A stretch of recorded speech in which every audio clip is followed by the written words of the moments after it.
Pat Dooris. Welcome to The Story. Tonight we're going to talk with Multnomah County Commissioner Julia Brim-Edwards, who joined the county board last summer. While that group has been kind of a sleeper for years now in terms of public focus, the Multnomah County Board of Commissioners right now is very much in the spotlight. It has powerful influence on the Portland area. My one-on-one interview with Brim-Edwards and where the county is going with a major project. That's our big story tonight.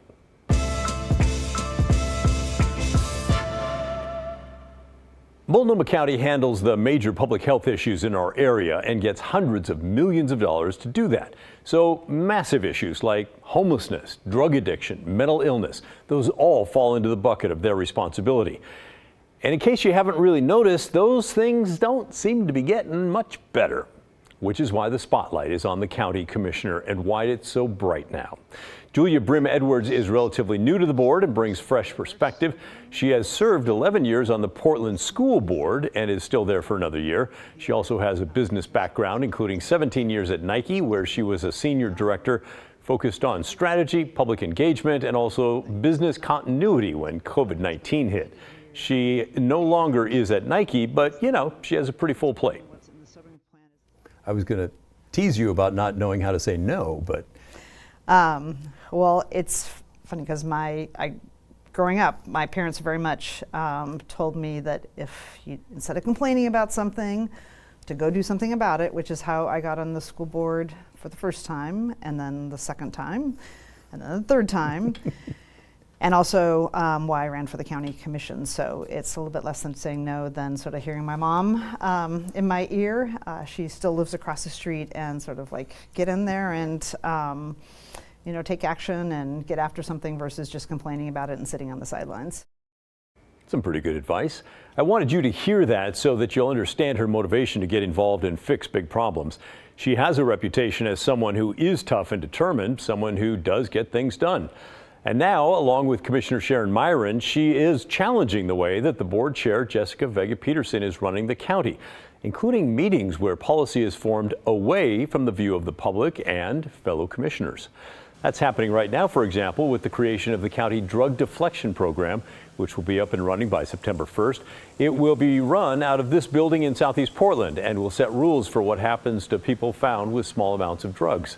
Under the county rules, the chair, Jessica Vega-Peterson, right here, does have enormous power. And under those same rules, Brim-Edwards does not. But Brim-Edwards has learned how to harness the bully pulpit, as they say. She's not afraid to speak her mind to folks like me and others, and said her voters, she represents East Multnomah County, well, that you expect her to challenge the status quo. She started doing that last spring, right after her election.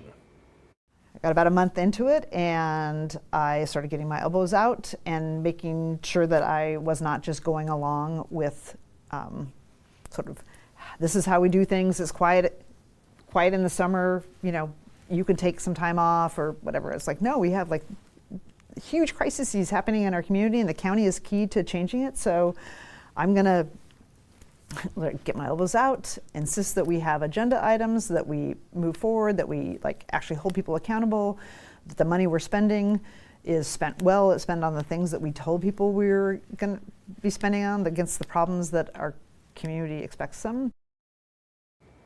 Her biggest current battle is over something called a sobering center.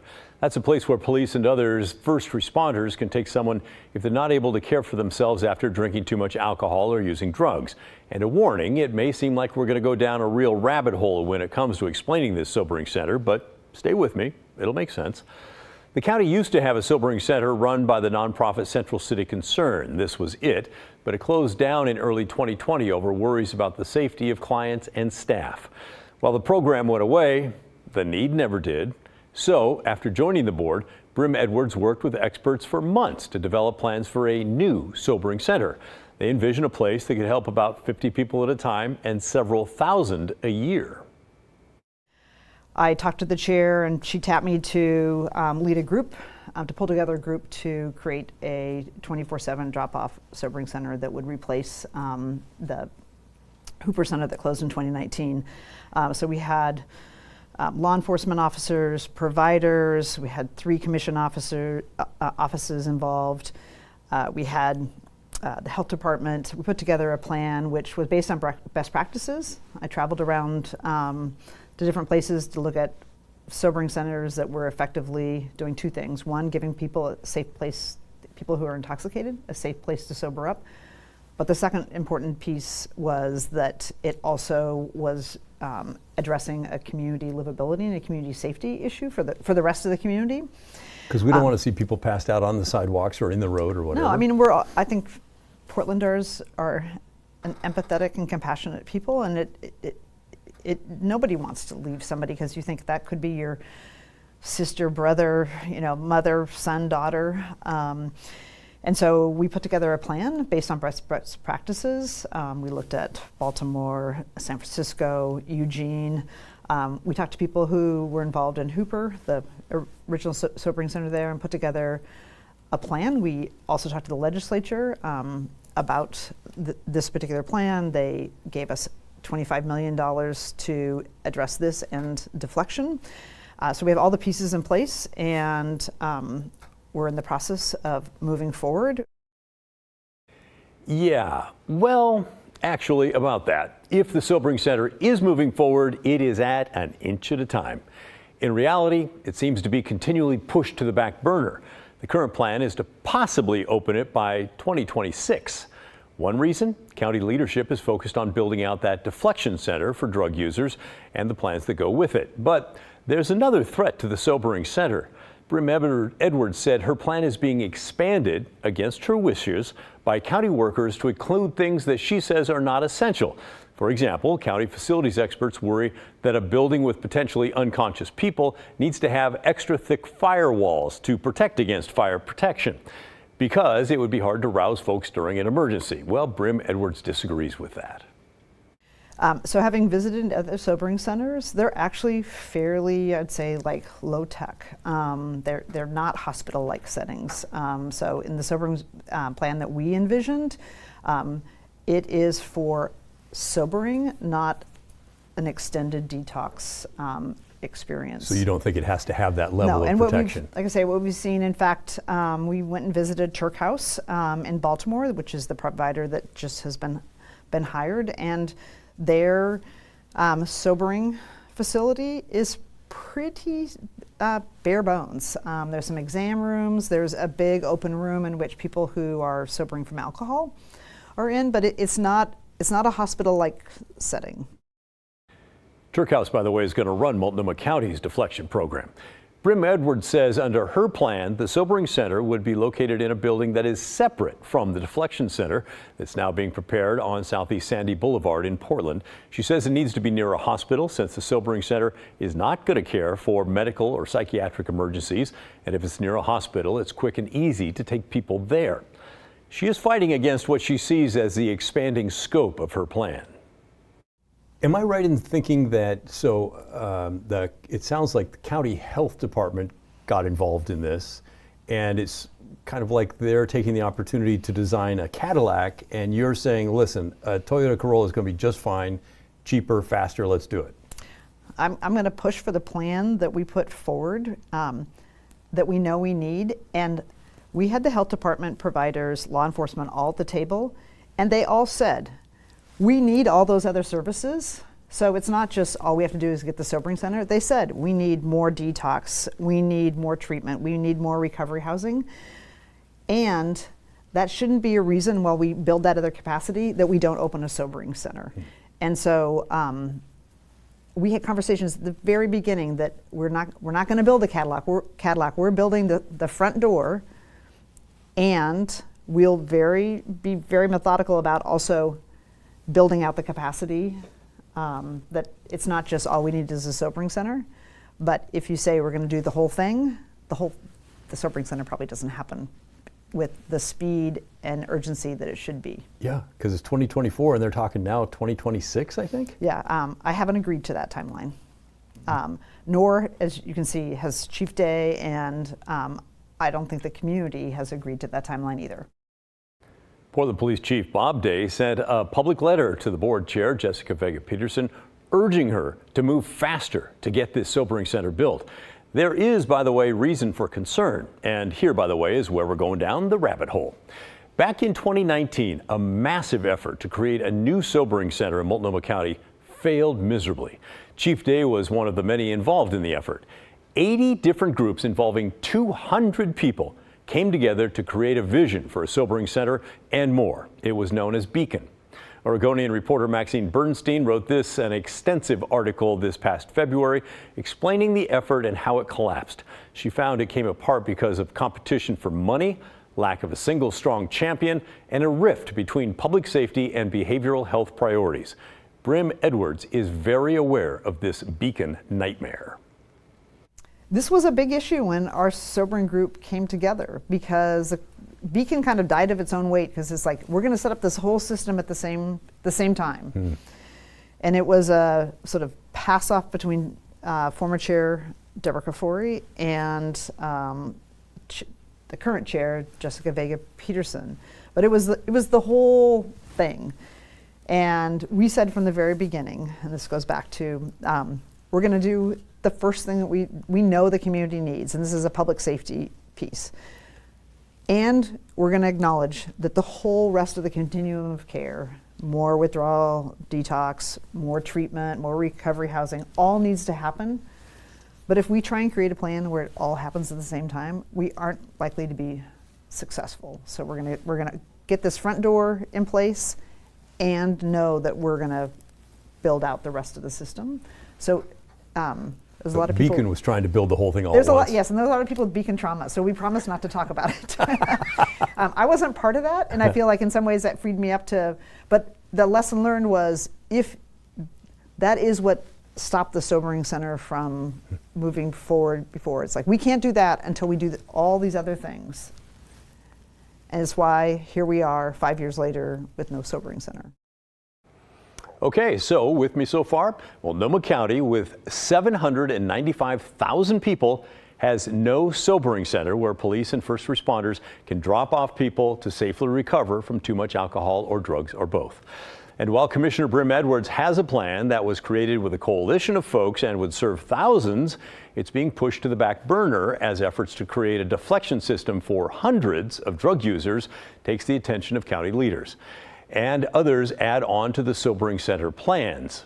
Brim-Edwards, though, says she's not going to give up the fight. But again, I think the county is capable of doing both. And I think if the county only addressed deflection, this community would demand more, because deflection is only for those who are caught with a possession of a small, a personal amount of drugs.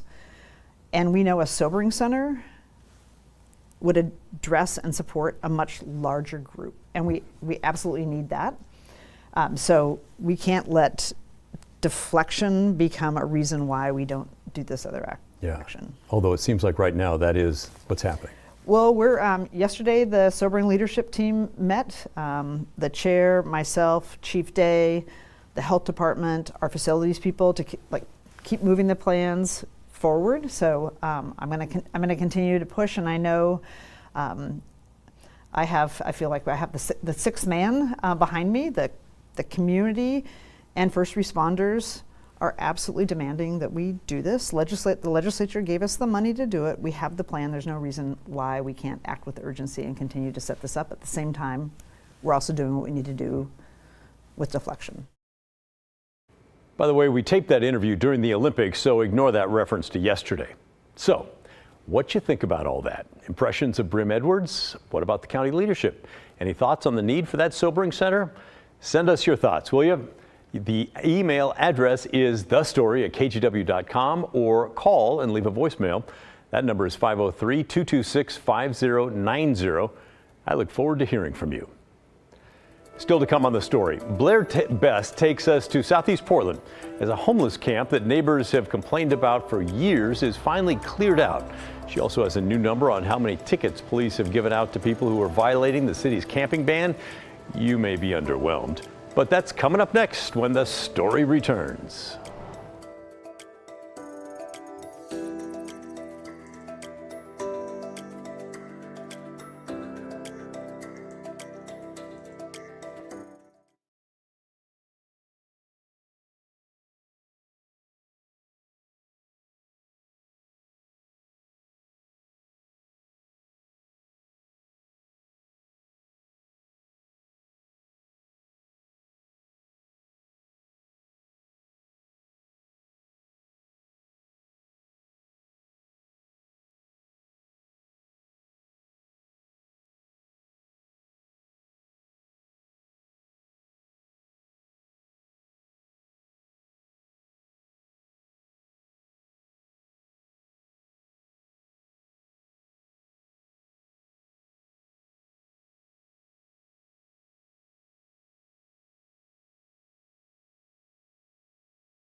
You may have heard the city of Portland has a camping ban. It's tried with varying degrees of success to enforce it for about 6 weeks now. No one has gone to jail. The sheriffs refused to book the first person arrested. So in the meantime, police have given out 7 citations for violating the ban. Yeah, 7 people.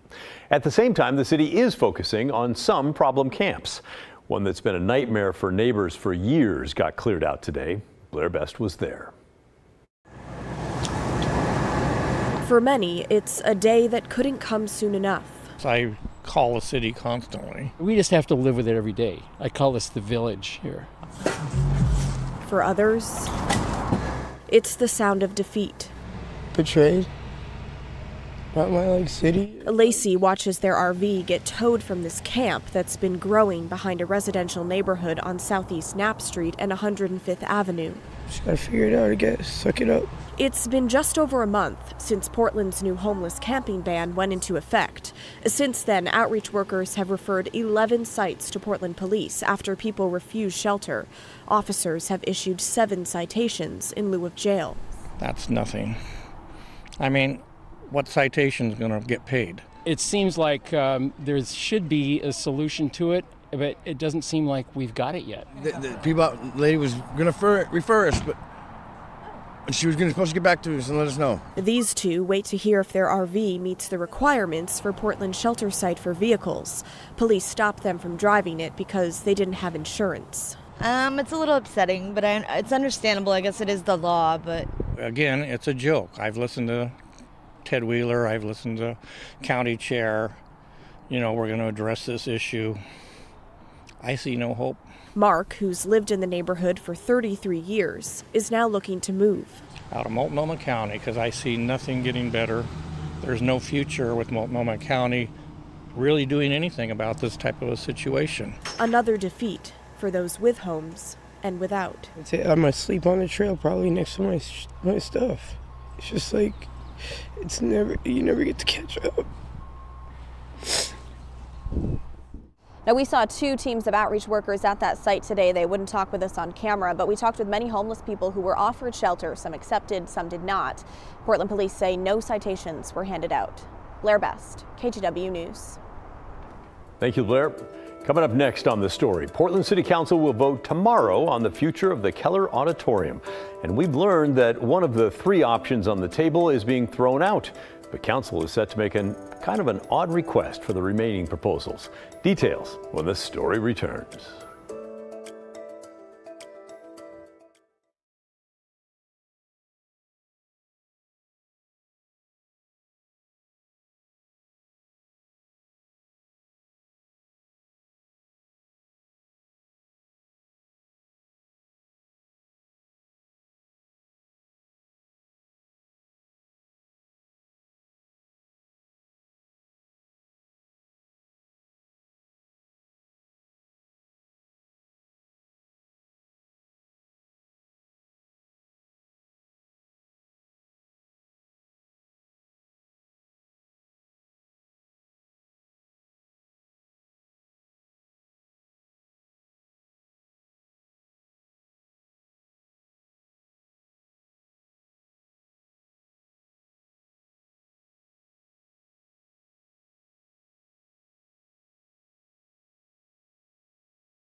Oh yeah, the KGW School Supply Drive is going on right now.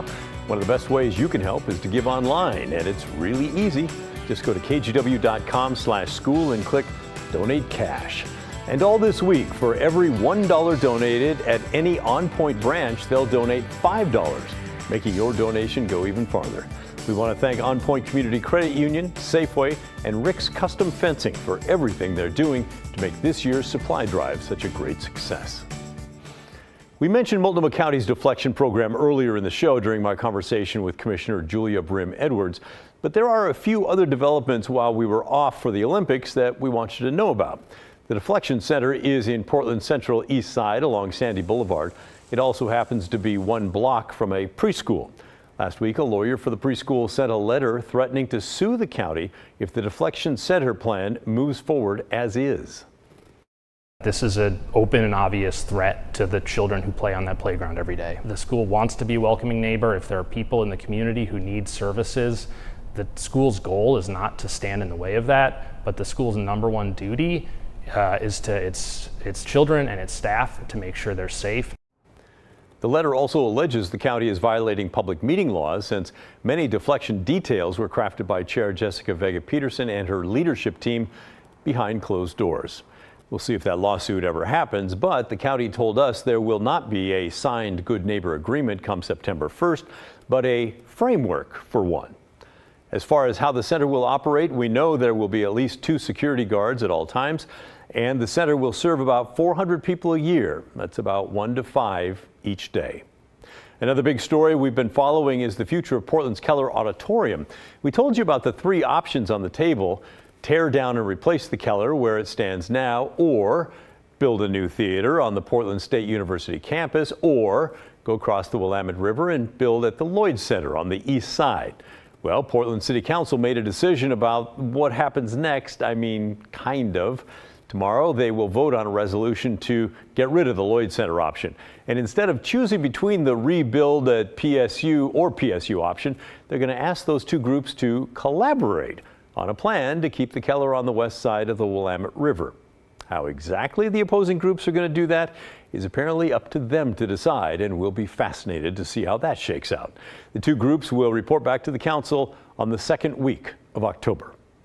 And finally tonight, an update on the new I-5 bridge project between Portland and Vancouver. If you were worried about this plan going up in flames like the Columbia River crossing idea more than a decade ago did, well, this one appears to be on more solid footing due to the $1.5 billion that's come in from the feds.